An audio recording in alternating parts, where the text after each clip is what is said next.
waaw salaamaaleykum tey nag dama am benn information pour vous donc di jégalu nag su ngeen fi déggee benn kàllaama nasaraan parce que dama bëgg man lépp lu may wax ak sénégalais yi mu nekk wolof sunu langue nationale bi parce que mënuma bàyyi sama làkk di làkk-làkku jàmbur non loolu bokk ci respect sax ci bu ma jox sénégalais yi. léegi dafa am benn communication bu WhatsApp def non du communication dafa am message bu ñu bind seen statut benn ajournement benn mise à jour bu ñu def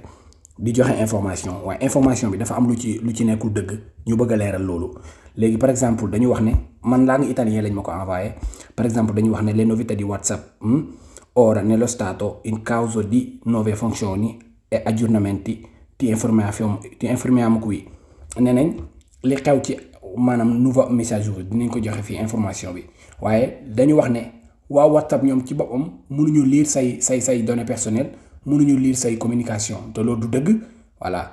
du dëgg conversation yi bu fekkee ñoom nee nañ mënuñ ko lire waxuñ dëgg WhatsApp mënul ñàkk mën a am accès ci données personnelles yu nit ñi waaye amul droit di jaay données personnelles yu nit ñi amul droit di ko partager ak Facebook waaw déjà ñoom ñaar ñëpp ñoo bokk leen moom Mark Zuckerberg moo leen moom mais nag amul droit di jëlee fii ay données di ko yóbbu foofu amul ci droit loolu bu ko naree def il faut que mu joxe information bi population mondiale bi ba ñëpp xam ko voilà parce que àdduna dafa am nu muy doxee jamono yi léegi ñu ñëw ci kii bi li ñu wax ñoom. fii ñu ne una cosa solo non cambia il nostro impegno a proteggere la tua privacy nee nañ benn mbir daal moo xam ne moom du changé mooy dañuy continuer di protéger say privé mais loolu buñ ci waxee ke lan lañ doon génnee communication bi di wax ne dañu ciy données personnelles nit ñi gis nga li ñuy def nii yëpp ay xeetu dóor la rek ñun xam nañ li ñuy def képp ku yëngu ci milieu technologique bi xam nga lii comprendre nga leen lii bu baax a baax beneen bi mu ne fen gi nag fii la nekk. parce que mu ne nee nañ WhatsApp non può leggere né ascoltare le tue conversazioni personali perché sono protette dalla cartografia end-to-end du dëgg voilà du dëgg nee nañ ñoom sax mënuñu lire say message ak say conversation mënuñ ko lire ñoom ci boppam am non du dëgg quand même